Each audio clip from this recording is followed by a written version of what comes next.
Welcome back to another episode of Around the 412. I'm Tyler. Joining me, as always, is the tall man himself, Smitty.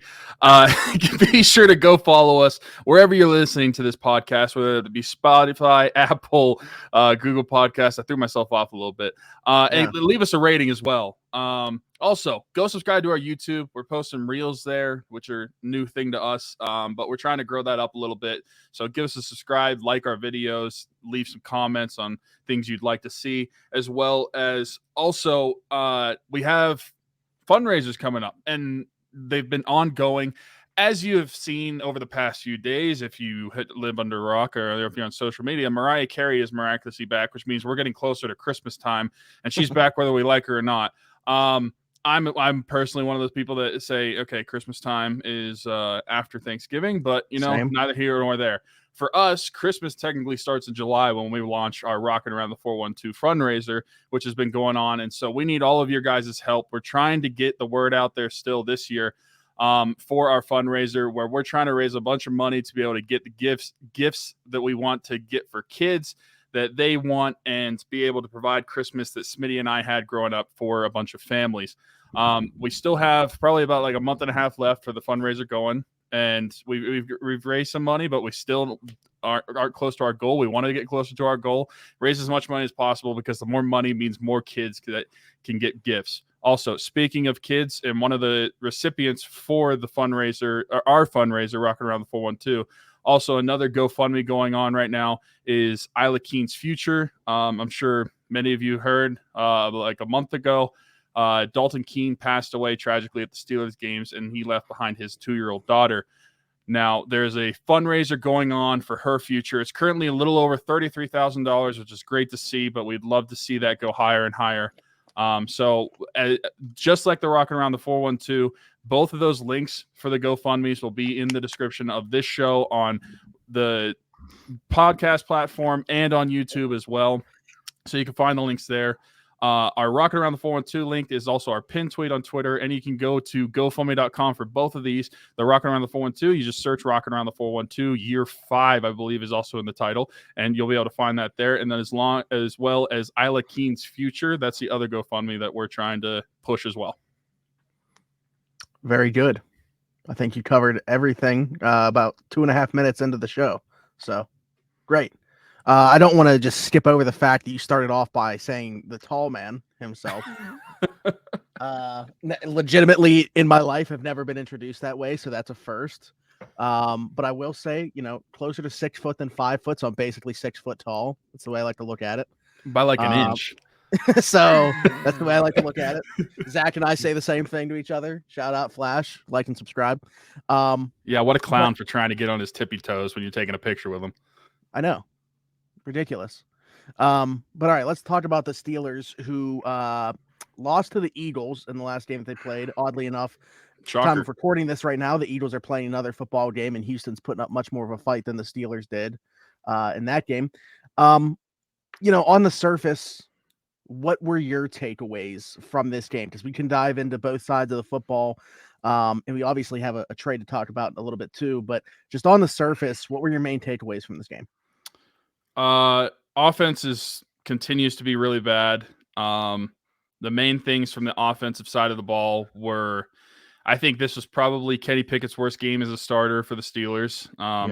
There was definitely a lot wrong with his game, as well as Najee Harris. The play that comes to mind, especially with Najee, is that one where he caught the pass and then just stopped. And he literally started doing a TikTok basically as soon as he caught the football. Yeah, he started to do some high kicks. So like that's the play that sticks out for Najee, but just those two I think had really bad days overall. The offense in general did, but what else is new? I'm just trying to think of specifics for the offense for this game, and then for the defense, I mean, Jalen Hurts, I didn't expect to have the day that he did, at least through the air. I expected him to do more on the ground. He didn't have to do anything on the ground. Yeah, he didn't have to do anything on the ground. And AJ Brown, he torched our secondary the entire game, especially in that first half. Tough look for Minka on some of that and the rest of the secondary. But overall, I'm trying to think of what is a worse effort overall, this or the Bills game, because I feel like one of these two are probably the worst games of the season so far. Yeah, so the thing is though, like I know it's hard to say that I was able to take positives away from a 35-point loss, but I felt better about the Buffalo game than I did about the Philly game. Like to me, there was really no redeeming qualities about that game against Philly. Like Cam Sutton, I thought played okay. Pat Freiermuth was all right, but it's like, man, you're really grasping for straws to find positives to take away from that football game. The kicker that they had to use, Nick Stiba, he was all right. He made his kicks. I think that was actually what you tweeted me That was back. what I said. But, Looking for yeah, positives. He was two of two on field goals and one of one on yeah, extra points or whatever. So right. So, I mean, but really, when you're talking about individual performances and you can only pick out like a couple, yeah, you're really grasping for straws. So it'll be interesting to see. This is the first time I'm taking a look at these, what Sarge sent me, because Sarge's Steelers notes are back this week with it being a 1 o'clock kickoff and him watching at home. We actually got some Sarge's Steelers notes. So we'll all right, dive let's into roll that through them. and see what he thinks. Do the Steelers know that you are allowed to not run on first down every time? I No. don't think so. The Steelers need to do jump ball drills on defense for an entire practice. Their ball skills have tanked. Yeah, so like the one, and here's the thing too, and I want to talk about this more because obviously, like it can kind of segue into one of the two deals that the Steelers made. But Akella Witherspoon, up until this point, like was kind of up and down. I know he was banged up too and missed 3 games. But what a statement for them to make, for them to pull him from the game, put James Pierre out there, and then to make a trade for another corner afterwards. So I think that's Yeah. pretty indicative of how the team feels about Akella Witherspoon going forward. But even, yeah, they dropped 4 interceptions against Miami. This definitely has been a trend. There's a reason they're defensive backs, but it's been even bad for them. Because you're not talking about just not picking the ball off, even just like plays on the football to break up a play. They haven't been able to do. Right. And that's why I mentioned Minka earlier. Just like that first touchdown to AJ Brown, that's normally a play that Minka makes. Mm-hmm. Can we please stop with running a screen every drive? It doesn't work consistently enough to run them so often. The ones that drive me absolutely nuts are the tight end screens. But I mean, yeah, in general, they've done You mean them. where Zach Gentry gets a yard? Yeah, and that's the other thing too. Like, it's not even Freiermuth when they do these tight end screens. It's Zach Gentry. Right. But yeah, they're rolling it out there way too often. It's almost like and I'm literally going through this in real time, so I don't know if he mentions it later. I know he's talked about it a ton already, but like on the sweeps and wide receiver handoffs, those are also becoming way too frequent. Where like you're not throwing anybody off when you do it. Mm-hmm. At least Kenny looks confident, shows that he doesn't seem to let mistakes rattle him. So yeah, it's interesting because like I don't know if we're going to talk about it all. I actually didn't have it in our notes, but it just kind of put it in my mind now reading this. Like Bill Cowher was talking about the situation. He feels like the Steelers have handled this Kenny Pickett thing poorly, going back to the time that they put him in, how many times he's throwing in every game, just really the whole situation with how they're handling Kenny Pickett. And he's worried that it's going to rattle his confidence, which is basically, the same question or a point that Sarge is bringing up here, but he's saying the opposite. And to say that I agree with Sarge over Bill Cowher is certainly something. And Bill Cowher, obviously, very successful coach. He knows football more than I could ever hope to. Right. But if there's one thing that I feel really good about with Kenny Pickett, it's what Sarge is saying here. I don't think he's the type of guy that mistakes are going to rattle him. He did throw no touchdowns and 20 interceptions, and the next time he takes the football, he thinks he's going to lead his team down for a touchdown drive. Like, to me, confidence will never be a question with Kenny Pickett. That's just how I feel about him watching so many of his, literally every game that he played at Pitt. But I mean, that could just be me. I just don't see confidence ever being an issue for him. I don't either. And that's part of the reason that I wanted him to be the quarterback whenever they made the switch is, to me, Mitch didn't seem like the confident quarterback. And I knew despite whatever the talent of play you were going to get from Kenny Pickett, I knew you were going to get that confident quarterback. And even on Sunday, after that Eagles loss, where that was definitely Kenny's worst game and worst performance so far, he still had that attitude and mindset of I'm going to work at this. I'm going to get better and I need to be better, but he still had that confidence around him. And so while I didn't like what I saw from him on the field, based off of his attitude and what he was saying after the game, I was still fine with it. And I think his mindset's in the right place. I'm not really worried about him losing confidence whatsoever. He's just the type of guy that I don't see that happening. I think that that's what's going to drive him to improve off of Sunday for sure. Yeah. And we're going to talk way more about Kenny Pickett when we start getting deeper into this game. But yeah, a Derek Watt touchdown in this economy, that was Matt Canada's probably best play call of the season, I would say. Completely threw me off. I thought it was like a super almost what we were just talking about. Like I figured it was just Claypool getting the ball in an end around on a running play, but then to see him actually throw the ball and us find out that he's left-handed, had no clue that was the case. No idea. Yeah, so probably Matt Canada's best play call of this season, maybe as a Steelers offensive coordinator, honestly, and that's saying something. Yeah, and jumping the gun on another topic, that play call, it might be the reason we got the Bears' second-round pick for Claypool. It's true. Cam Sutton might lead the NFL in almost INTs. Cam Sutton, like kind of under almost the radar. INTs. Yeah, I feel like it's kind of flying under the radar, but he's having a really nice year. I mean, if you're talking about the Steelers' best players on defense, it's hard to say anybody over a guy like Cam Hayward. Like, even though the production isn't showing up week in and week out on the box score, like, I don't know where this defense would be if he was also out. When TJ does come back, you expect that, like, we're going to see those numbers start popping up, the pressures, the sacks, because he's going to open that up a lot more. But, like, behind Cam Hayward, I think then you're having a conversation between, like, Minka and Cam Sutton, maybe Terrell Edmonds.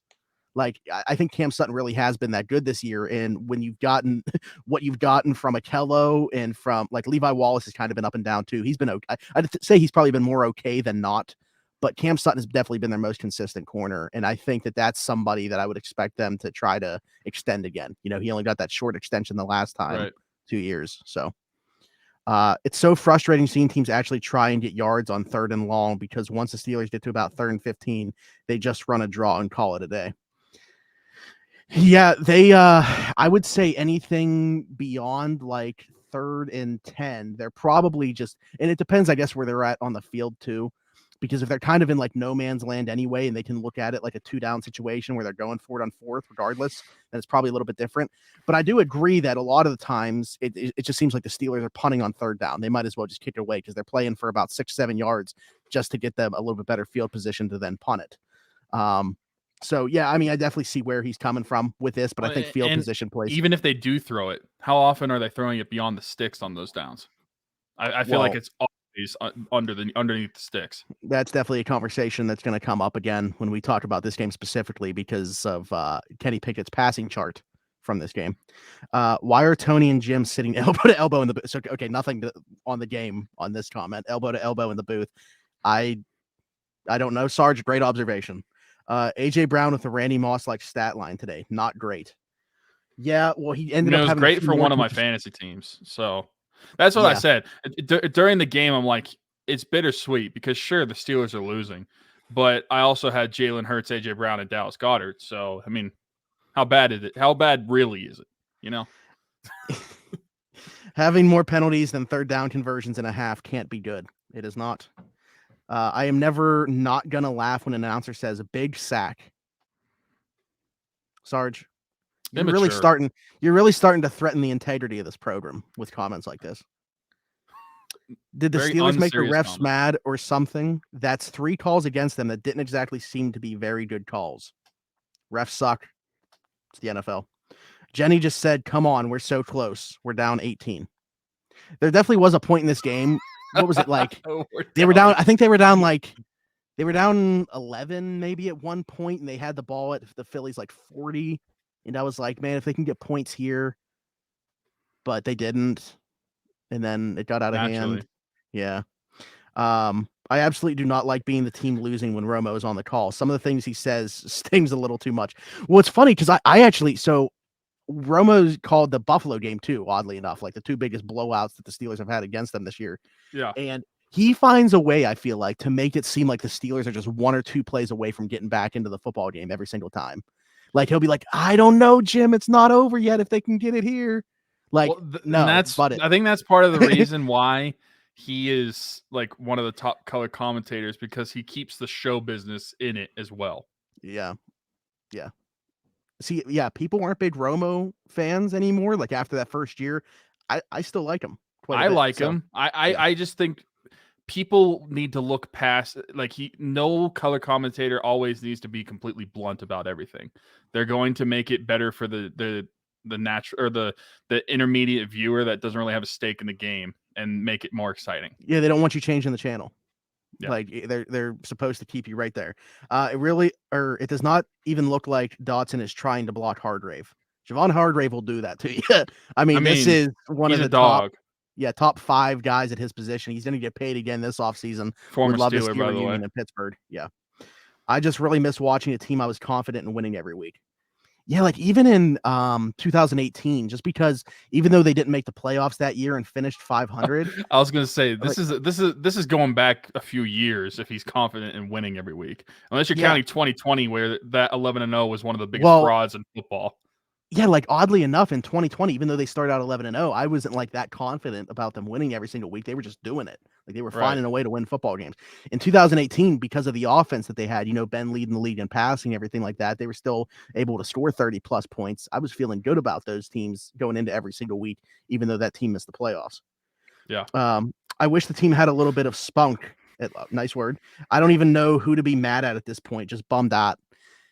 It's everything. I mean, literally, like you don't even have, and maybe the defensive side of the football, not maybe, you're going to see a better defense. But when TJ comes back and DeMonte KZ comes back and they can start doing some different things on defense, they're going to be able to keep them in football games. But I'm not all of a sudden expecting a turnaround at this point offensively. And while I do not want to see Matt Canada back in 2023, he's going to finish the season. We know that much. And I just don't know how you can expect to see all of a sudden like a leap, from and it's not just Matt Canada. And that's what I wanted to say before we, move on from this point. Like Kenny has not played well. The playmakers have not played well. This is big picture stuff that we're talking about. Well, I just want to put this out there. Anybody who thought Canada was going to be fired mid-season they just don't understand how the Steelers operate, or most of the NFL for that matter. There's rarely times, and I understand that the Colts did it this week. I get it. But there's rarely times that a coordinator is fired mid-season, let alone the Steelers doing it. The Steelers do not operate like that whatsoever. So anybody who thought Canada could have been fired after that game, they were just kind of holding on to false hope because it was never going to happen. If it's going to happen, he'll get fired in not December. This isn't college football. He'll get fired in January, but he's not going to get fired in November of the mid-season. Yeah, I think too what was getting lost in the Colts thing, Marcus Brady was not their play caller. He's still Frank Reich. So while he was having a hand in putting together the offensive game plan and stuff, he's not the one that was calling plays. So that's much easier to move on from. Frank Reich, the future offensive coordinator for the Steelers. Very possible. But as far as like the Matt Canada thing, it was never worth even having a conversation about. I feel like them moving on from him until the bye week. Like if you want to start having conversations about the bye week because you have an extended period of time there, so be it. I mean, we still knew it wasn't going to happen, but if people wanted to throw out the idea, that was literally the only possible time that it would. So, but obviously it's not going to happen. I don't think that he will be back for that third and final year of his contract. I don't know how he could be. There's no way for them to justify it. But he's going to make it through this season. This is the second time this year we've had the backup QB play against us voluntarily. That's just very sad. Yeah, I mean, you're talking 10 minutes left in this football game, and we see Gardner Minshew and some backups come out. So you don't see that. You just do not see that in today's NFL. Regardless of what the story is, very rarely will you see. I mean, you got Jason Kelsey wearing a Batman mask on his face. Like they were having a good old time this entire fourth quarter. Well, I mean, you could do that against this team because there's no threat of the offense making a comeback. Yeah, I know. Yeah, I know. And it's just like, it is like a slap in the face to the Steelers, but like good. They deserve for that to be the case. So I have no problem with the Eagles doing it. But yeah, it is very sad that we are at this point where a team can throw their backups out there for an entire quarter. Kenny really does get so unlucky with some of these INTs. Yeah, I mean, I put this out there. It just does not seem like if a ball gets tipped, it's getting intercepted. Like, how many times do you see? I think those should be a different category. Yeah. I mean, how many times do you see Patrick Mahomes or Aaron, like these guys that don't throw them interceptions, somehow get away with this stuff? Tua, 4 almost interceptions against us on Sunday Night Football. Didn't throw a single one. Then you have, ones that Kenny's throwing right now. And again, Kenny has not been good. Don't know how many times I need to say this, but he's also been incredibly unlucky to go along with not being good, which certainly doesn't help when you just look at that touchdown interception ratio. Let's just parlay this and talk. Great ending, Sarge, because now we can just talk about Kenny Pickett. That was a great way to end your notes. Yeah, you mentioned when I asked for your initial thoughts that you thought this was Kenny Pickett's worst game, and it probably coming off what we considered the worst game before this on Sunday Night Football against Miami. I guess that's where it gets a little bit concerning, is because you're now seeing like regression at this point. Like, you're not talking about a flat line. You would expect to see him getting better and better. That has not been the case the last 2 weeks. And I understand you look at the teams that he's played against. These are very good teams that he's playing against. You think about the offensive coordinator that's strapped to him. You think about the playmakers not making plays. You look at the offensive line playing their probably worst game on Sunday against Philadelphia as well. So there was a lot of things going against him here, but even when he had a clean pocket, he was not very good. He only had 2 completions longer than 10 yards. If you look at his passing chart, it was abysmal. Clean pocket or not, he was not good on Sunday. He was not making throws. A lot of times it wasn't looked like throwing the ball deep either. A lot of times it would look like he was throwing the ball away, even if he wasn't. You mentioned he wasn't throwing the ball deep like at all. There was a lot of bad things on tape from Kenny Pickett on Sunday. And, it's not just the offensive coordinator. Like, it's this offense as a whole. And he also, we're going to talk about it a little bit, all just lost one more weapon, So I really think that they need to sit down this bye week and figure out how to make things easier on Kenny Pickett, because, again, this one's a little bit out of his control. Maybe it's only because of game script, the way these games have gone. You don't want your rookie quarterback throwing the ball, 45 times a game. Yeah, and that's something that may be because of, like you said, game script. Like, you can't know going into the game that he's going to throw that many times. Yeah. And just the fact that they're down so much in some of these games, that's just kind of the natural way that the games progress, is the quarterback's going to be throwing a lot if you're down. That being said, I feel like some of the decision-making with the football is what is the most concerning to me. And now I'm not overly worried about Kenny Pickett. I mean, this was his 4th start for the Steelers. I'm not going to be really dramatic about it and say that he's a bust already or anything like that. I'm far from that. I just think that when you look at like how the games progressed, who the games were against, what he's working with on offense, there's just a lot going against him. Now, I'm not trying to make an excuse for Kenny Pickett, but I do think there is a lot working against him. That being said, a lot of that decision-making and reading the field and everything, that's all on him.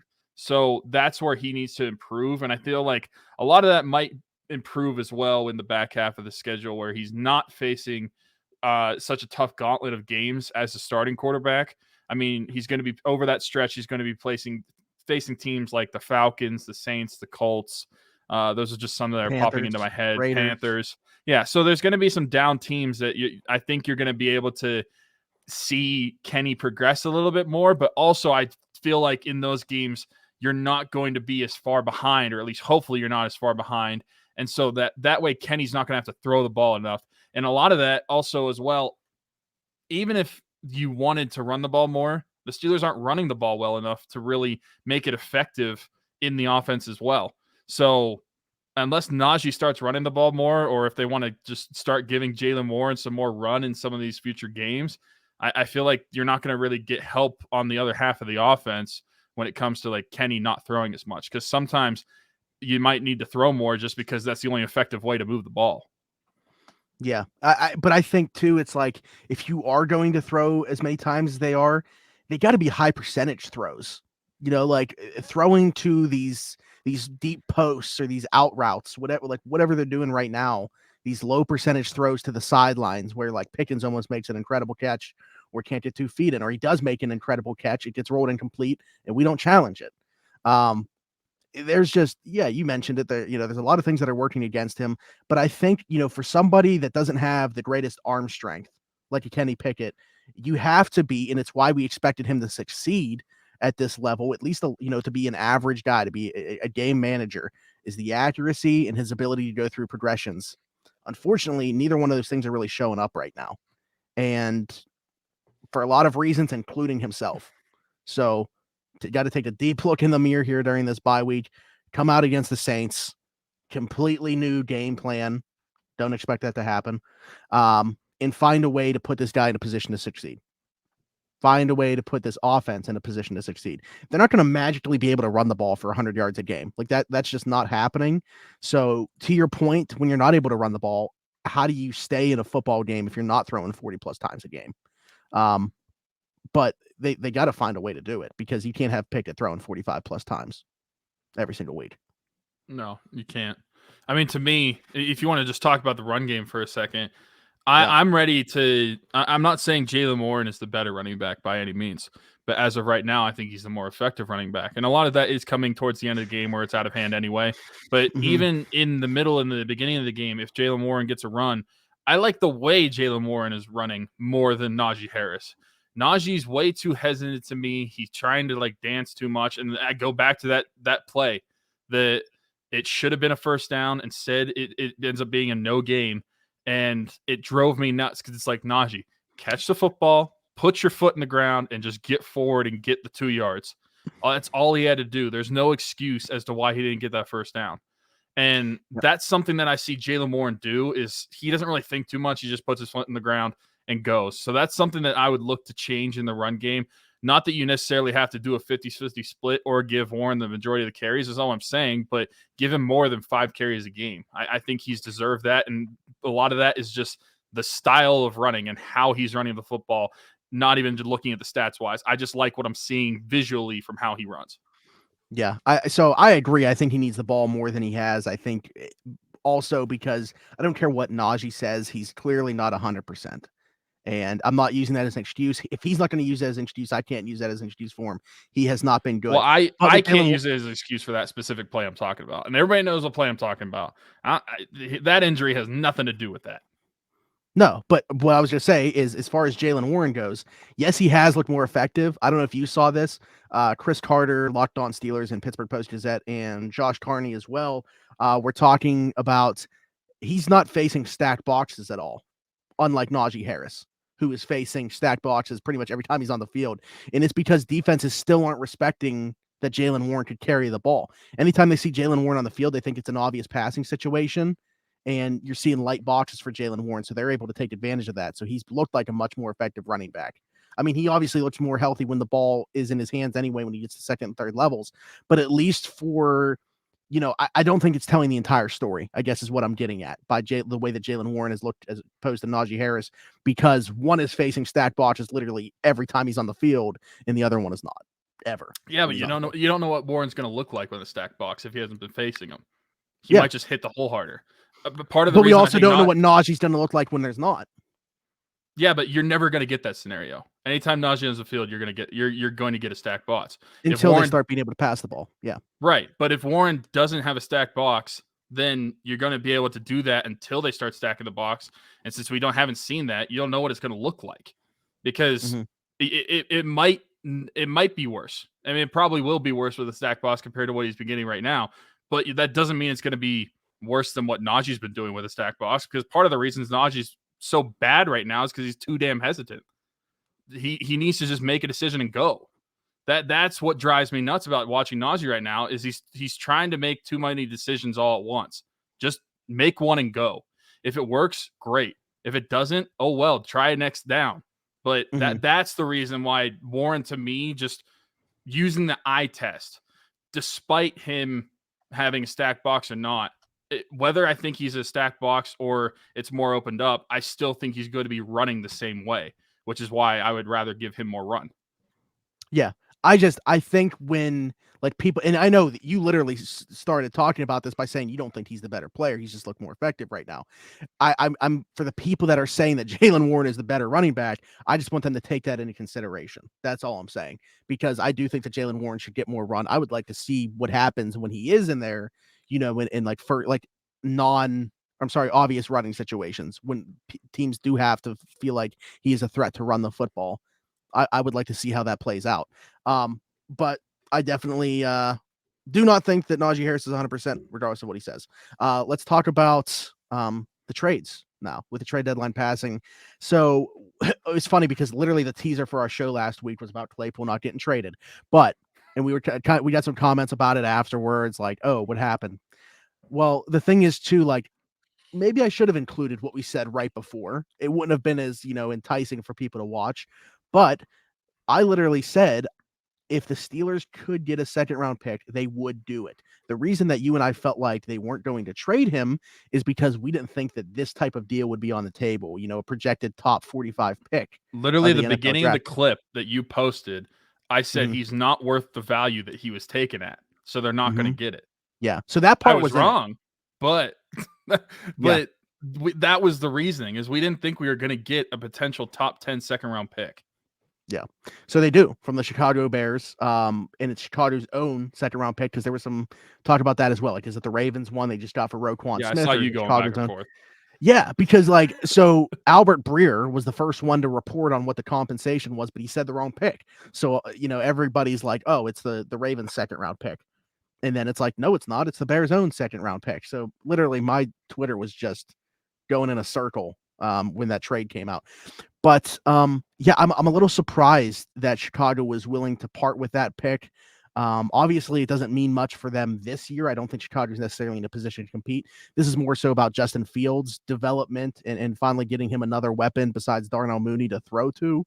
I kind of like the deal for both sides, even though I think it's a little bit of an overpay by Chicago. They probably had to do so to keep him from Green Bay. That's kind of what it sounds like. They had an offer from Green Bay on the table. Chicago knew that they had to ante up that pick in order to get it done, and they were desperate for this. So while I do think it's a little bit of an overpay, I do like the move. I think that Chase Claypool is a better player than what we've seen the last year and a half, but he's not the player that we saw in his rookie year either.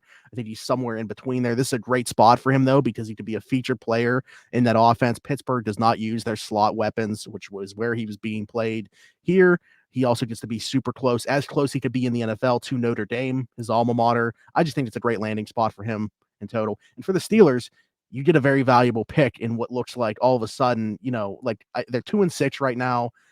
You can't just be like totally naive to your situation. You need to bring in talent, and having 3 picks probably in the top 45 is the way to do that. So I'm excited about this trade, definitely from the Steelers perspective. I'm not like don't get me wrong, I want them to win every football game, but this is going to be a very interesting, probably the most interesting draft that we've covered by the time that it's all said and done. So I'm very interested to see how this whole thing plays out. But if you're the Steelers, you got to feel pretty good about getting the pick that you did for 1 year of Chase Claypool, being that he was, to your point, drafted 49th overall when he was in 2020. Yeah, I was surprised, more or less. Like I was shocked that the Chicago was giving up not just a second round pick, but their own pick, so it was going to be even higher.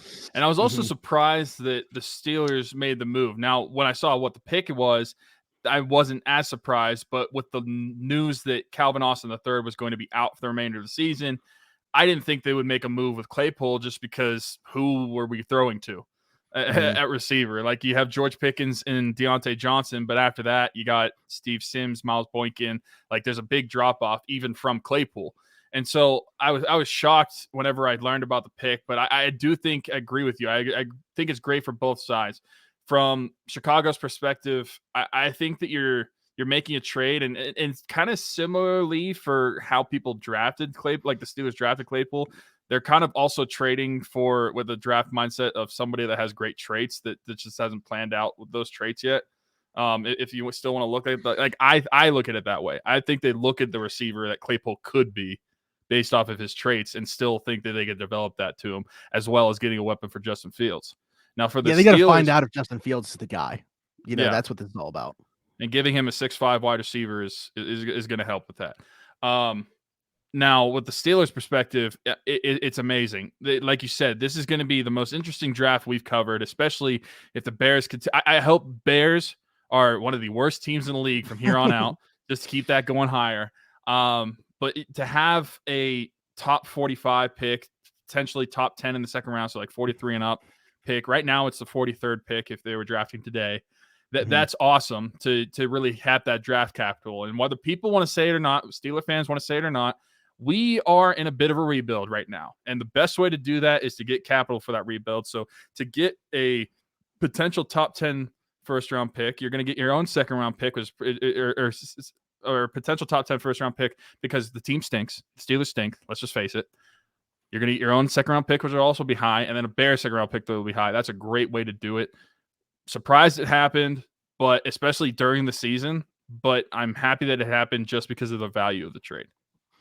Yeah, so from the going back to the Bears' perspective again, if nobody knows their offensive coordinator, his name is Luke Getsy. He was at Pitt. He played football at Pitt for 2 years.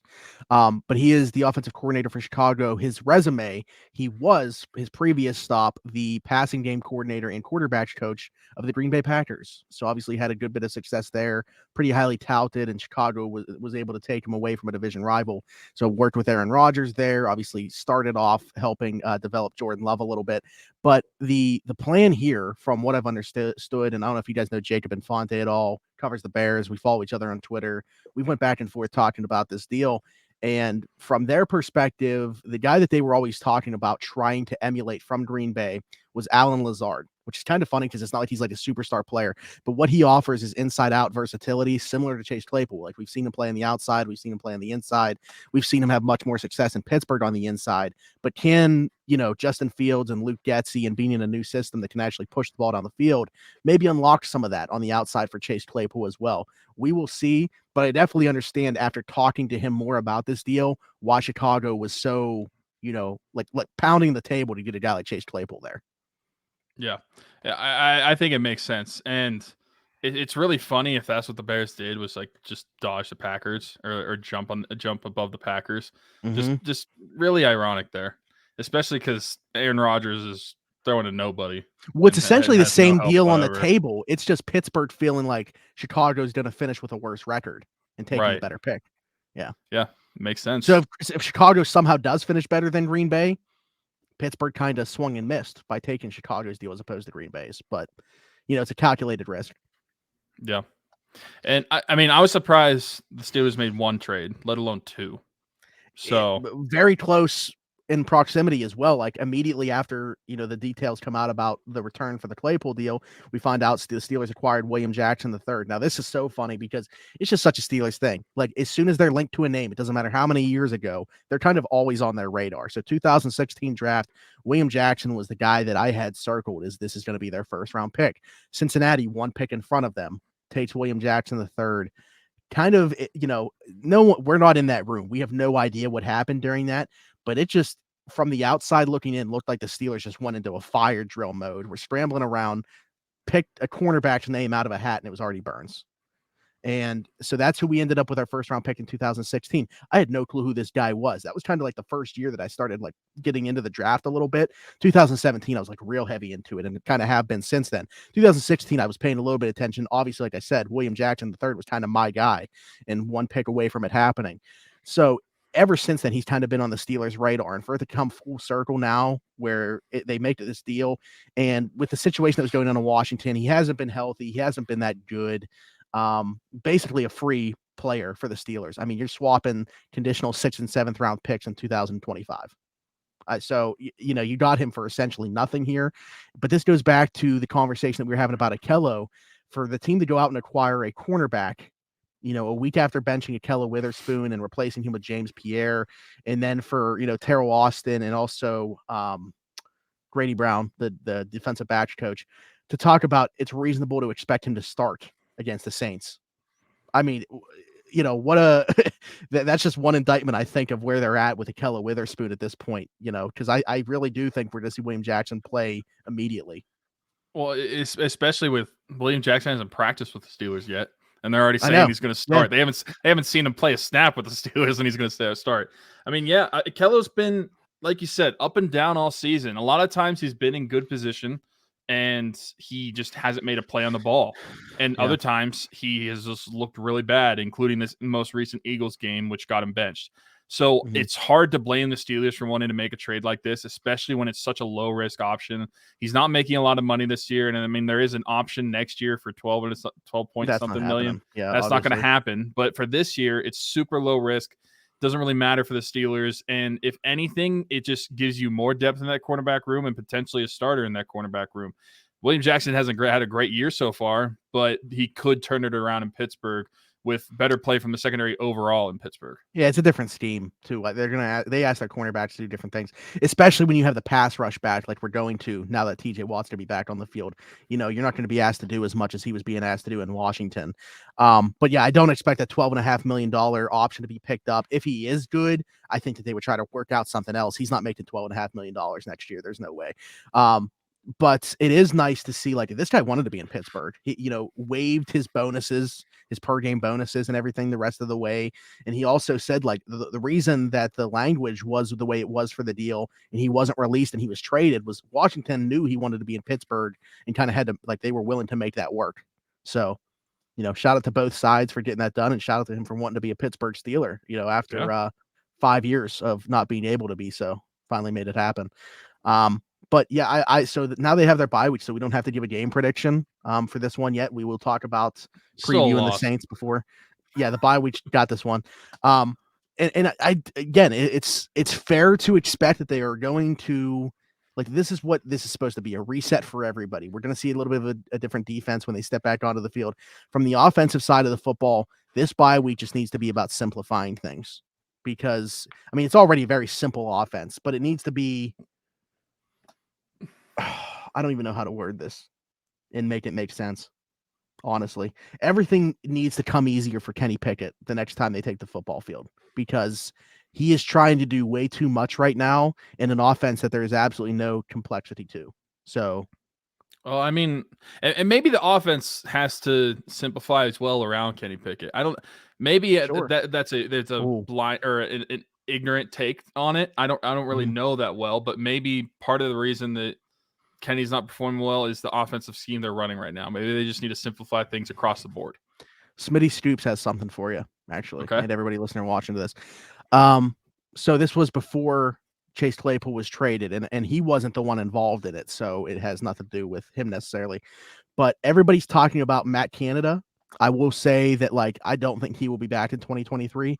One coach that I can basically guarantee you won't be is Frisman Jackson, the wide receivers coach. I think he's lost the room, because the last wide receiver meeting, a certain wide receiver said that, how is it that you don't teach us anything?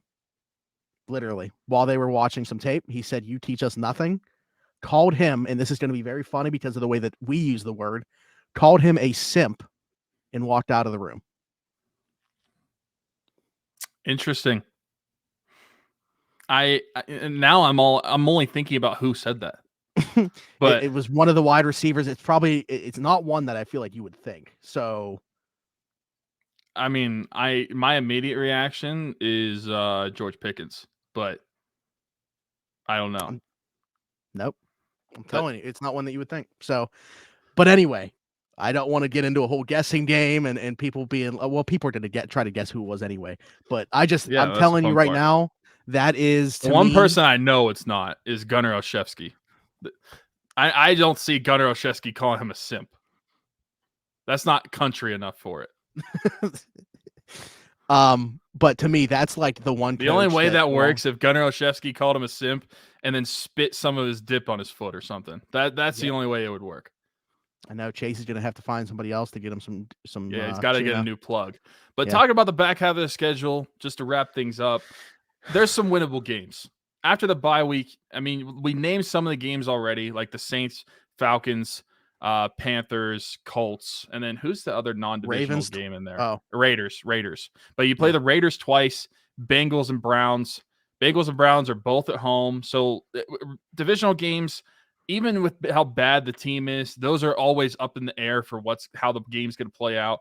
And then you've got some lesser opponents on the schedule as well. Now, I know I've said this over the past couple of years, but I genuinely mean it this time.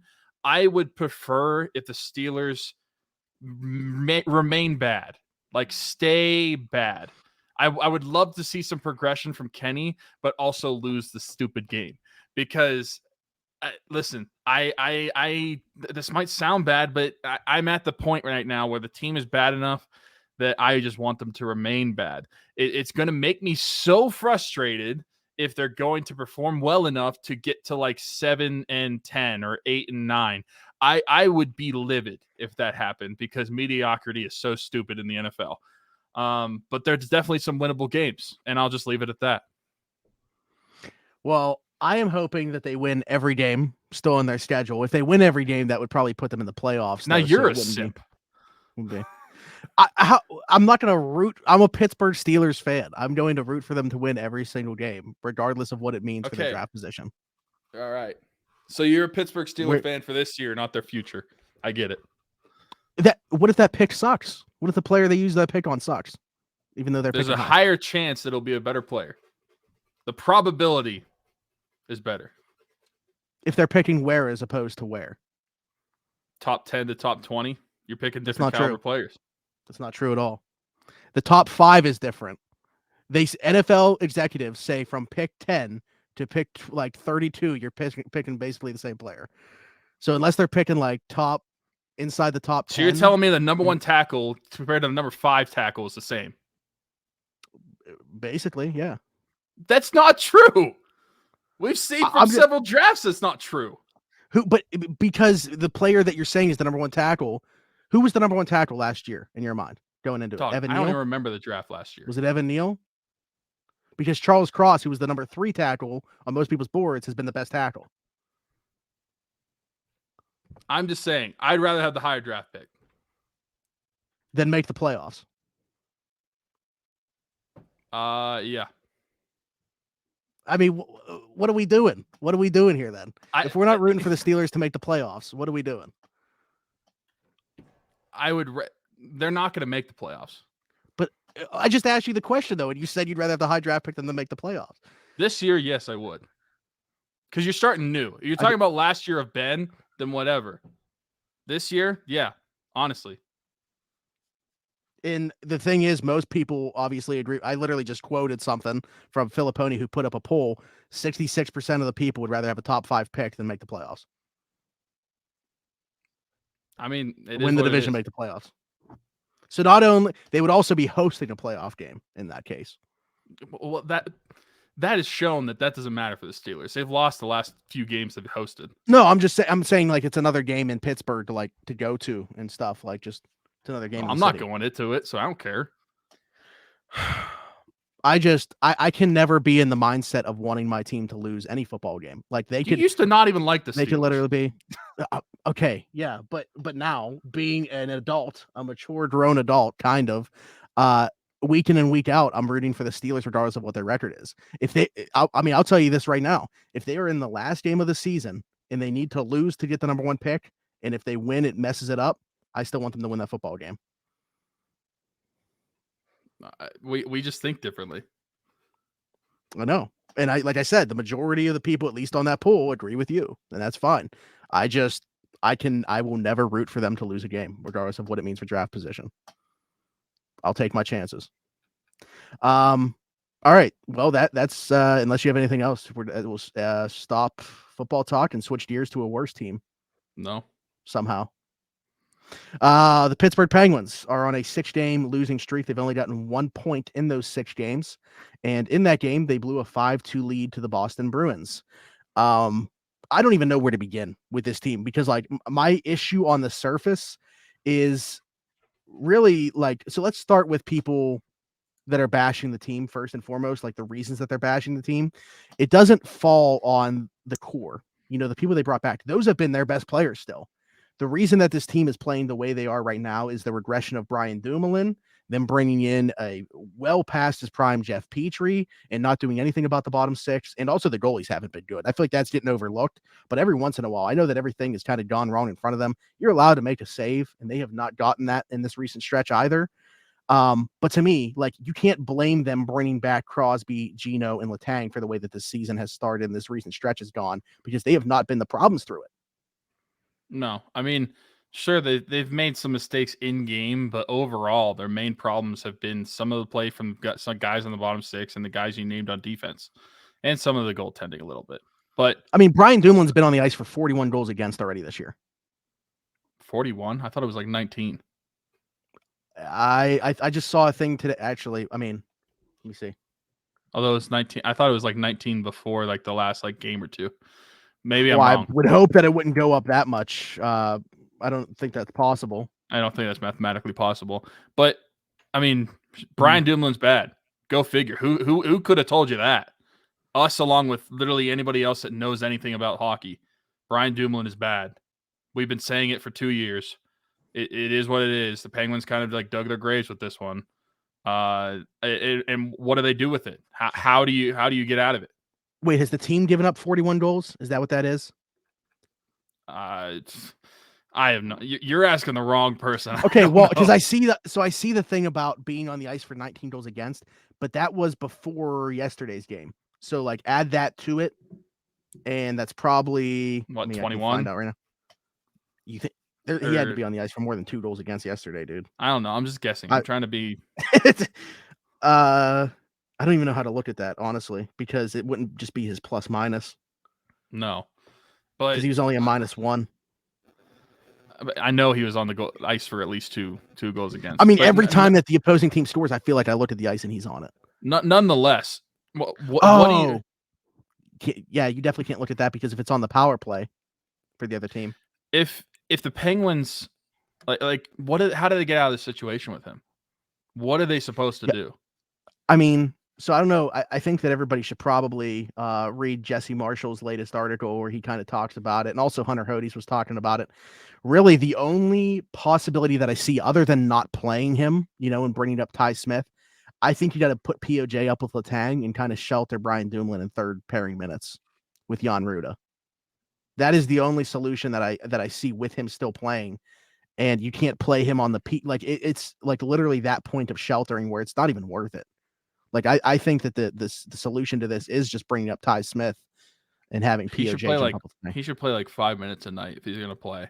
But what's the point of that? Like exactly. Like you're not doing anything by playing him 5 minutes a game. Well, they're definitely not doing anything by playing him 20 minutes a game either. They're losing themselves games. He's been so bad, but it's not like this is a news to us. This is just a continuation of the last year and half the year before that. It's not like this is anything new, but that's why I want to know from Penguins front office standpoint, what do you see in Brian Dumoulin? He can't be a good hockey player. Honestly, I feel like they no longer do either. I mean, when you hear Sullivan talking about him competing hard, that's not him saying that he's playing well. Like that is to me him saying he knows he's not getting the results. He knows he's not playing well enough. And it's just, he's not going to say that to the media. He's going to say he's competing hard. So I no longer think it's like this mirage. Man, I miss Jim Rutherford because he would say, this dude sucks. Yeah, you kind of need that outspoken voice right now just to give us something to talk about. I feel like that's a Brian Burke thing. Like he just come out and be like, Dumo sucks right now. But it is what it is. And you know what though? Like Jeff Petry has been horrible as well. I mean that move has not worked out to the Pens' benefit. And the thing with Jeff Petry is I could live with some of his defensive inefficiencies if the offense was there. And the offense isn't there right now either. Yeah. I mean, especially like again, kind of going back to the usage in special teams, like he killed Montreal's power play. So I don't know what the hope was coming to Pittsburgh, like I guess playing with more skilled guys, but he was doing nothing. Like when we missed Letang for that game when he was sick and we had Petry playing on the top power play, that was a disaster. Like that might be the worst that it's looked this year, and that's really saying something. And then, in his own end, just the mistakes that he's making, taking the penalties, always out of position. He played that, him and Ruedel somehow ended up on the ice together playing an odd man rush, but they both played it like it was a 2-on-1. I get Ruedel because it was his side of the ice, but Petry just comes and stands literally next to him and leaves the Bruins player completely wide open. So he's a mess right now. And I don't know if it's just still getting acclimated to the system or what. We're talking about a mid-30s guy, where it's like fair to question, is he just, is he falling off a cliff? Well, I mean, he looks old. Like he looks slow, especially compared to a lot of the young players that are in the league now. He just looks like a slow player. And how do you shelter that? I feel like a lot of that has to do with your positioning and everything, and he hasn't had that. We brought this guy in to be the number 2 right-hand D because we didn't see John Marino take the next step. And now we're having conversations about sheltering his minutes along with sheltering Brian Dumoulin's. Like this is just a disaster on the back end right now. I think the one positive to talk about probably is POJ looking like he is an NHL defenseman. I think that was a huge question. Yeah, true. But like, yeah, you're right, because we talk about Marcus Pettersson quite a bit, but general consensus still doesn't appreciate how good he is. So yeah, you're right. That definitely is a positive to take away immediately. But there was a ton of questions about POJ just because we didn't even know if he, is one of their best 6 options. We had no idea what the Penguins even thought of him. And we thought initially that, I don't even think we thought. We knew initially that he was only up here because Ty Smith could be sent down to Wilkes-Barre and POJ would have to go through waivers. I don't think that that's necessarily wrong to still think that. But I do think that the Penguins are pleasantly surprised with how he's played. And I am 100. I said it was last week or 2 weeks ago with what I would do with the pairings. Literally put POJ with Crystal Tang and see what happens. You can't keep putting Dumoulin there. In the way POJ has played, I think he's deserved the spot to be able to try that out. I just think you are hurting your hockey team if you continue to just roll out the same pairings every single time. Yeah, and they've actually, I mentioned the bottom six. Excuse me, they've actually gotten some decent contributions from their fourth line, at least as of late, especially like Josh Archibald's potted a couple goals here. Ryan Paling's made the plays to score those goals. I thought Brock McGinn had a really strong game against Boston. So like that fourth line actually hasn't been that bad, but the third line, with Drew O'Connor, especially like Jeff Carter's out, but like even when he was playing, they weren't good. Danton Heinen and Kasperi Kapanen, they played 9 minutes in the second half of that back-to-back. And for you to have that little confidence in them, and rightfully so, because they were awful when they were on the ice, that's just you're not getting enough. And that goes back to, you look at some of these contracts, when you tie up $10 million in Jeff Carter, Brock McGinn, and Kasperi Kapanen, these are the results that you're getting from your bottom six, what we're seeing right now. So the issue wasn't bringing back Gino and signing Brian Rusto's extension and bringing back Crystal Tang and signing Ricard Raquel. Those have been the guys that have produced for them. The issue is the money that they spent elsewhere and the condition that it left their bottom six in. Yeah, over this losing streak, Danton Heinen hasn't looked great, but I'm able to live with it more because he's only on a $1 million contract. It's not as big of a deal. I still think that he's still a decent player. Well, and you saw what he did, when they bumped him up to those top two lines. Kapanen has scored 1 goal in the opening game, and then he hasn't done anything since. He has 3 goals going back to. He barely has the puck on his stick, ever. Yeah, and so it makes sense that they're not going to play a lot because literally they don't do anything. When they're on the ice, it's kind of like they're just coasting. They're not really going through any. They're going through the motions. They're not going through the game and really trying that hard or really doing anything productive, whatever. And not that they always do something negative when they're on the ice, and they always do something negative, but they also don't do anything productive. And especially like Kapanen out there. Like I said, he scored the 1 goal and then just decided, all right, that's good. I'm out. I don't get it. I don't know what you do. Yeah, I don't ever want to question a guy's, desire or fire on the ice or anything like that. But like, I would sit him for a game. Like, what is he doing right now that Sam Poulin couldn't come in and do, or something like that? Like, and see if that sparks something in him. Because I could skate around and not get the puck. What he's giving you, but it's also not just like looking lackadaisical or any, like he's literally making bad plays. So not only is he not doing anything, he's throwing no look passes behind his back to the middle of the ice for the other team to take the other way on a 3-on-2 and put in the back of the net. He is making bad plays, not just making any plays. Speaking of the back of the net and goaltending, the goaltending overall hasn't been terrible, but in some of these games in this recent stretch, I feel like there's times where, despite what's playing in front of them, I know it hasn't been great. You got to get a save too. And DeSmith giving up goals from like the parking lot. So, well, DeSmith, he played last night, right? And that some of those goals were pretty bad. He's reacting when the puck is like already hit the twine. He's moving over. Yeah. So, like I thought he had a strong start to the season. Kind of regressed a little bit since then, and I get it. Like, the team is playing bad in front of him. I totally get it. But at times, even if the team is playing bad in front of them, you still think you're going to get a save here or there, and you're just not. And it's not just a Smith either. Jari's had some of those in this losing stretch as well. Jari was -3 goals save above expected against Boston in the first half of that back-to-back. Yeah. It's been bad. It's been bad in all facets. And the 6-game losing streak. Who would have thought the Pirates are the best team in Pittsburgh right now? They're not losing. They're not losing. Yeah, it's been really tough to watch, just because, and especially because the Penguins will get out to leads and then they just refuse to hold them.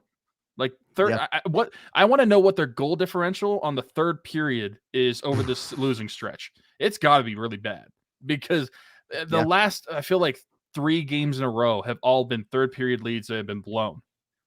Yeah, and I think it's gotten to the point now where like, okay, so multi-goal leads too. Yeah. Most recent case was, Wednesday night, blowing a 3-1 lead to the Sabres. But I think that it's gotten to the point now, like, we're not going to feel comfortable until that final whistle. Like, they're going to have to play a 60-minute game and close it out. I don't care what the score is. For good reason, Penguins fans are not going to feel comfortable now until they close out that third period and the game is over at this point. They have to do it once. Like, it's gotten that bad because you've seen it happen. I think it was Bob Grove, because he's always like the king of putting out these types of stats. They've already lost 3 games this year where they had a multi-goal lead at any point. And the most that they've lost any time since 2015, 2016 in a season was 4. They've already done it 3 times in the last 17 games. Pretty bad. Yeah. I mean, I don't know what else to say. There's really not much else to say about this hockey team. It's just been a really bad 2 weeks. Yeah, but okay, so like, are you still hopeful? Like, do you see this still as? I mean, okay. I'm still hopeful. 6 games out of 82 doesn't mean the season's over, especially this early. I'm not going to think that the team's dead. Although, I mean, Connor Bedard does sound pretty nice. I was gonna say that if you didn't. You're not in tank mode for the Pens quite yet. No, just because I think that's unrealistic. I think it's very realistic for the Steelers. And also, it's not a lottery for them. And listen, just to go back to what I said about the Steelers, would I want them to make the playoffs? Sure. But part of me knows answering that question, I can't say yes because I know it's not going to happen. Like, I know they're not going to do that. All right, so that's your answer, though. No, yeah. But okay, so that's your answer. But literally, if you knew that they would make the playoffs, if that was the one option and the other option was a top 5 pick, I'm saying those are the only 2 possibilities. Sure, I'll take the playoffs just to see them lose in the first round. But for this season, you're shaking your head. Why are you shaking your head as if that's not the option that's going to happen? Because if they got to the playoffs this year, that would have meant they probably went on like a ridiculous win streak to end the season, and they would be playing their best football. Bro, they've won 3 playoff games in Canada 11 years. Opens up the playbook. They've won 3 playoff games in 11 years. I have no hope for winning any playoff game. All right. I feel like that's a fair assessment. Especially, it's like I said about the Penguins closing out a game. You got to see it happen at this point. Yeah, exactly. And so, at this point, I'm not out on the Penguins. It's still way too early in the season for that to happen. I still think they're a good team. I just think they need to figure out a lot of personnel issues that they have right now. I would rather see Poland. I know O'Connor's up here right now, but like, it's obviously. Well, and that's the thing. Like, they have leads in these games. They're just giving them up. These are games that they should win because their 2 most recent games. They're up 3-1 against Buffalo. They're up 5-2, I believe was against Boston. You have leads in the third period and you're just blowing them. 3-1 at one point. The first game of all of this, Edmonton, you had a 3-1 lead in that game. Yeah. I mean, we're going back quite a bit at this point. We've already talked about that game in the last episode, but they have not won a game since then. So, yeah, keep it rolling. Depending on whenever we record next week's episode is going to be weird just because there's no Steeler game to talk about. And there could only be like 1 or 2 Penguin games. The Penguins play Wednesday. So if we record on Tuesday, like we don't normally try to do, the only game we're going to talk about is the game on Saturday against the Kraken, which, by the way, a little odd to me that they're getting both games of like a Western team out like right away. Yeah, that is interesting. The new team. But yeah, that's the only game that's like recent, unless we record after Wednesday. I don't know what next week's going to be like. I don't remember talking about a bye week with the Steelers or what's that's like. We're going to have to come up with something, or maybe get some questions from the audience, Maybe we can let news dictate it. Maybe something happens with the Steelers on bye week and we got something to talk about. So, but yeah, for the Pens, 5 former Penguins on that Kraken team. So anybody that's going to 20% of their roster or 25% of their roster. Several Pittsburgh Penguins on that team. Other than that, Tyler mentioned the GoFundMe's are going to be in the bio for this, whether you're listening to it on whatever platform, Spotify, Apple, wherever, or if you're watching it on YouTube, those will be in the bio for Rocking Around the 412, our Christmas mission. Year 5 officially underway, has been for quite some time. We really hope that a lot of you guys get involved in this as you have in past years. I mean, last year we raised over $11,000. We were able to help 30 kids across 13 families, provide Christmas in its entirety to them. That is what the goal is of this every single year. Also getting the family a $100 gift card to go and get groceries to provide that holiday meal. Every single penny goes to that. And in return, you guys are eligible to win prizes. Everybody that donates at least $10 will be eligible to win those prizes. I've gotten some of the stuff so far. We got a Jake Gensel jersey. We got a jersey for a defenseman that wears number 8 for the Pittsburgh Penguins, who I don't want to mention by name. And we got a Cam Hayward jersey. We also have an autographed Jack Ham jersey and a returner for the Steelers who wears number 89 autographed football so far. There will be a bunch more stuff as well. There'll also be Penguins tickets. Yeah, there will be other stuff as well that gets included. We'll post on Twitter like anytime that anything gets included to the prize pool.